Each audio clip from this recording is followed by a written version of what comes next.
Okay, next we have the pleasure of hearing from Geoff Roberts AM, Chief Commissioner, Greater Cities Commission. Before I ever met Geoff, I had heard him described as a rock star, so naturally I Googled him. Didn't find any literal rock star credentials, but I did come across a lengthy list of professional achievements, accolades and meaningful collaborations. He's asked me not to mention them, but I will. In a nutshell, Geoff has some 35 years of experience locally and internationally working on city strategy, governance and leadership. Over his career, he has been involved on behalf of governments and the private sector in the key economic challenges and opportunities facing cities, and has a deep history in decision-making around the delivery of integrated land use and infrastructure programs. So I guess in terms of catalysing change, disrupting for the better, and generating the needed noise to create a movement and move us forward, he is kind of a rock star. So please welcome Geoff Roberts.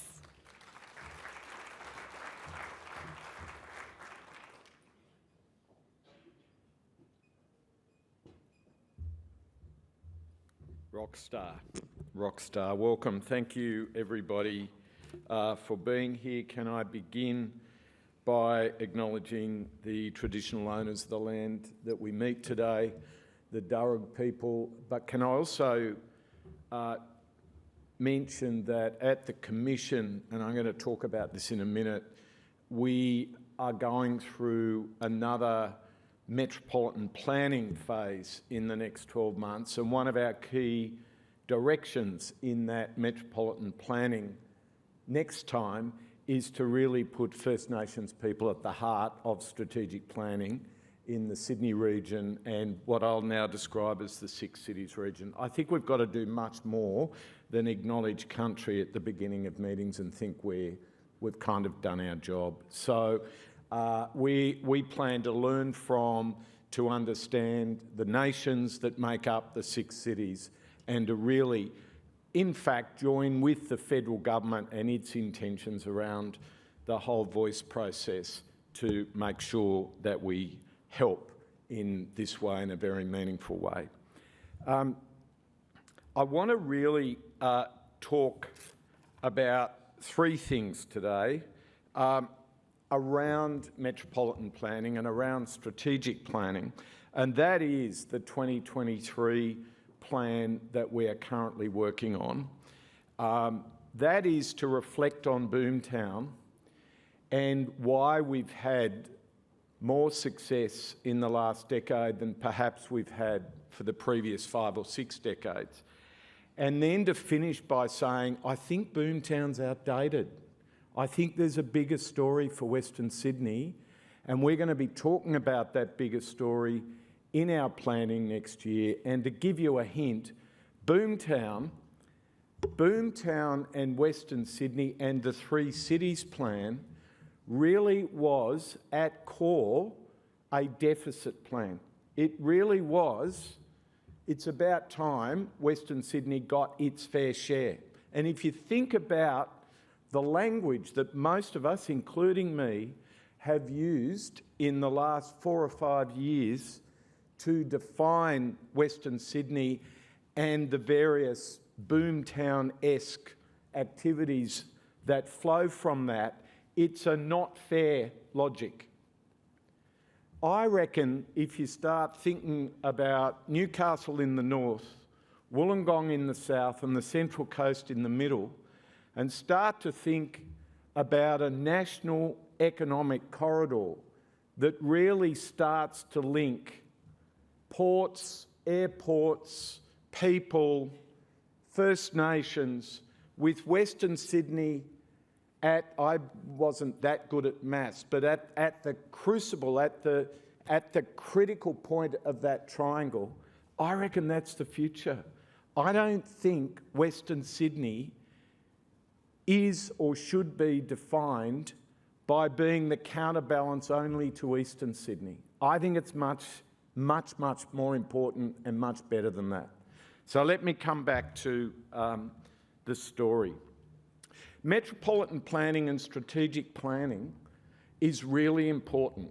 At crucial times in political cycles, people tend to criticise strategic planning as being too airy-fairy, not practical enough. We've got to get down to housing targets. Of course we do. We need to be producing about 40,000 dwellings a year across a number of different domains, mostly housing next to railway lines, significant uptick in affordable housing, 30% affordable housing. We need to be deploying our public land. Of course we do. But unless you conceive the strategic framework of what we're trying to do, we don't end up with the list of 20 projects that have been announced in Western Sydney in the last 5 years. Because the Three Cities Plan gave a framework upon which those decisions occurred. Peter Regan just talked about the wonderful Western Airport City. Do you know we've got 3 metro lines and every single one of them has the word West in it? You might want to think about that. North, West, City and South West, and we've got 4, Peter Regan. We're going to have to do something about that. The only reason we got that was because we didn't focus on the kit. We didn't focus on the railway line. We focused on the consequences of the railway line. And in terms of fast rail, faster rail, high-speed rail, which we're going to be involved with the Commonwealth in the next 12 months, it's not about the kit, it's not about the rolling stock, it's about the impact on the people, the jobs, the housing, the connectivity that creates. And I think that's the contribution that an organisation like ours can participate in collaboration. So in 23, we statutorily have to update the Three Cities Plan from 2018. By this time next year, we will have made the new Metropolitan Plan. We are thinking about a 6 cities plan. Now, we can get obsessed by the use of the word cities. Maybe it's the wrong word, but basically what we're talking about is City East, City Middle, City West, Sydney West, Greater Newcastle, Central Coast and Illawarra. Now, for many of us in the room, there have been various iterations. We used to call it the Greater Metropolitan Area. There have been many iterations of getting this urban part of New South Wales pumping as a single unit. Not a Sydney takeover, but a distinctive city region. We're thinking about one city region. We're thinking about 6 nodes, 6 economic and social nodes. Call them cities, call them late for dinner, it doesn't matter. But underneath those 6 are 1,000 local communities. So it's the 1,6,000, the global story and the localised story. The globalised localism is what we're on about. And that's what we will be focusing on for the next 12 months. Now, I just want to take us back to the problem statement. What was the exam statement in 2018 around the Three Cities Plan? And what's the whole point of Boomtown? And what's the whole point of the rise and rise of Western Sydney? Well, you know what? The evidence is still overwhelmingly bad in terms of the number of jobs in Western Sydney. Housing's crucial, but jobs are more crucial in Western Sydney. We have about 50% of people leave Western Sydney every day to work somewhere else, and we have proportionally half the number of knowledge-intensive jobs in Western Sydney to what we do in Eastern Sydney. That's not good enough. And the whole point of the Western Sydney City deal, the whole point of the work that we have all been participating in for the last 5 to 10 years is to build local jobs, local, sustainable, resilient, betterer jobs for our kids and our grandkids. Not just any job, but better jobs. That means jobs where people train at TAFE, go to universities, create innovation districts in order to agglomerate these jobs. Macquarie Park is 40 years old and has 46,000 jobs. We need 200,000 jobs in Western Sydney. That's 4 Macquarie Parks in half the time. We still have that challenge for Western Sydney. In our plan next year, not our plan, everybody's plan next year, we have 2 core fundamental retail messages. More jobs closer to people's homes and more homes that people can afford to buy. Now, everything else, resilience, sustainability, all the livability quotients are now expected. We have no choice about that. But unless we create or enable more jobs closer to where people live and more homes that more people can afford to buy, we will have failed. So I just want to kind of go to this slide, which is sort of slightly bizarre, but there is a maturity of cities happening around the world that we are part of. And that is that cities were cities about 20 years ago. Then they became multinodal cities as they got to about 5 million people, and we called those metropolises. So the 2018 plan, in a sense, is a metropolis plan. It actually says it on the title. What a lot of cities in the world are now doing is moving to city regions.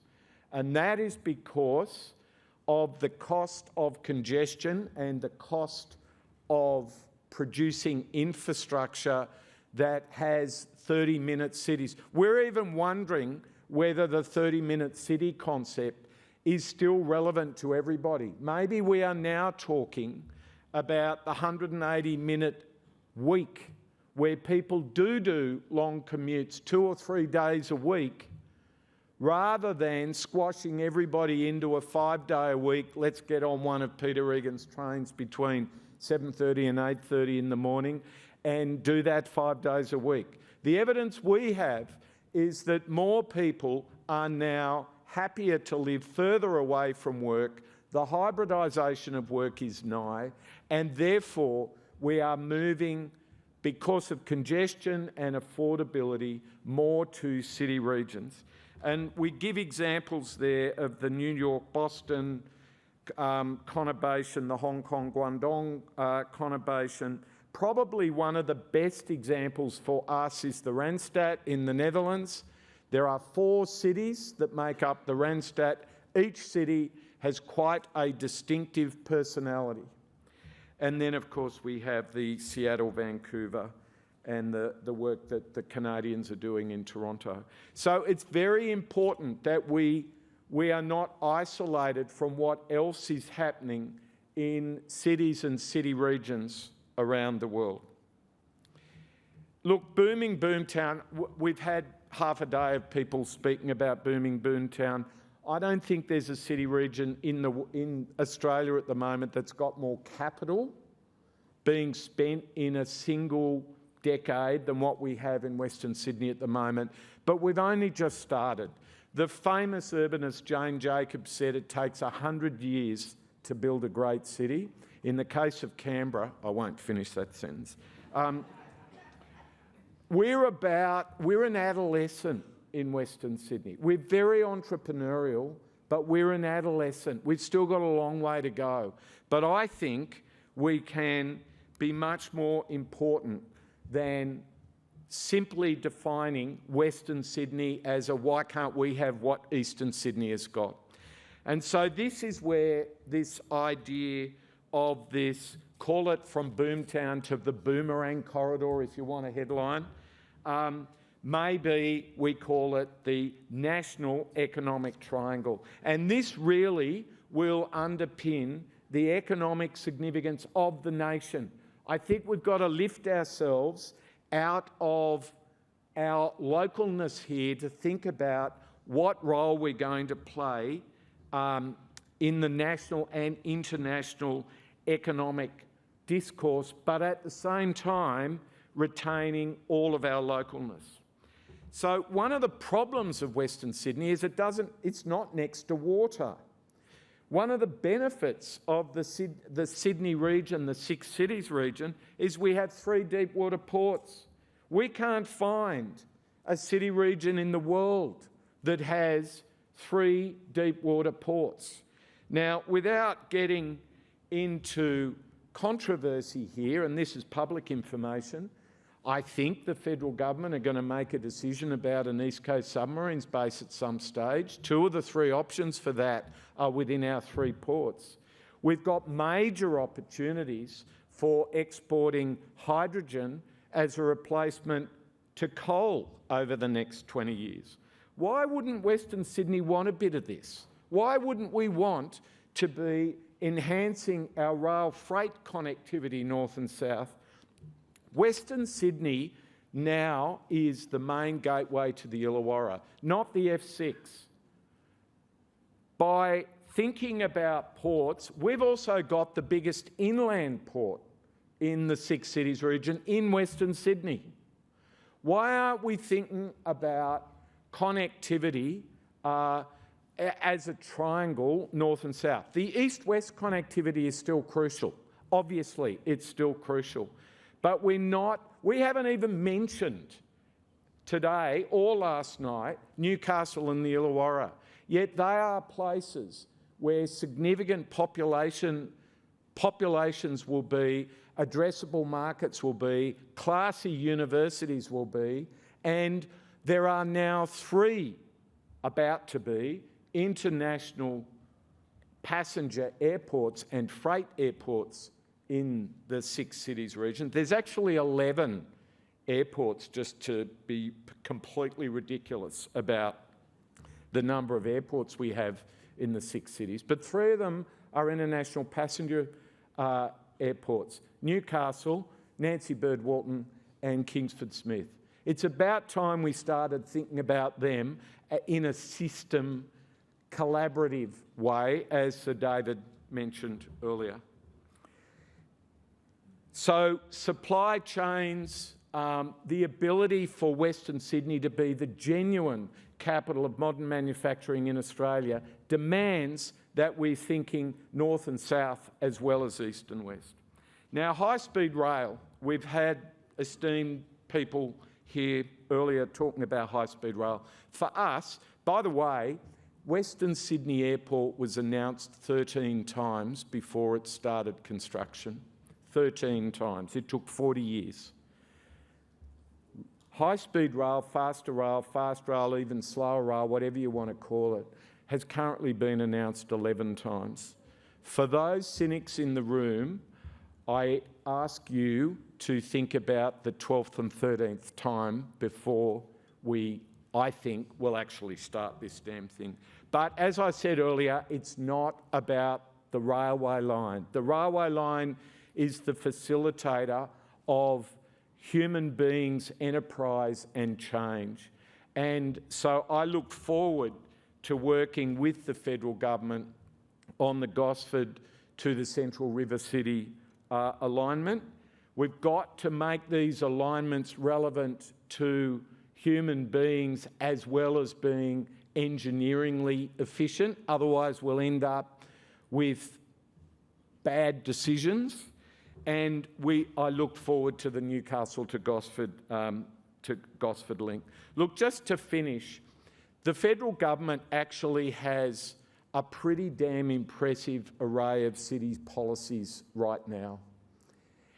We have the 1 million housing compact, we have the high-speed rail commitment, we have the National Reconstruction Fund around innovation, we have the voice procedures, we have the zero carbon activities. We plan to link into all of those. So we will be a major component of the National Housing Compact, both in terms of supply and in terms of affordability.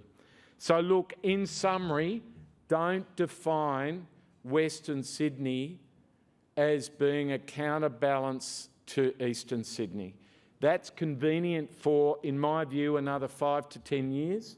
After that, it'll look like where we were today 10 years ago. Think about it as the emerging national triangle of economic wellbeing. Thanks for listening to me.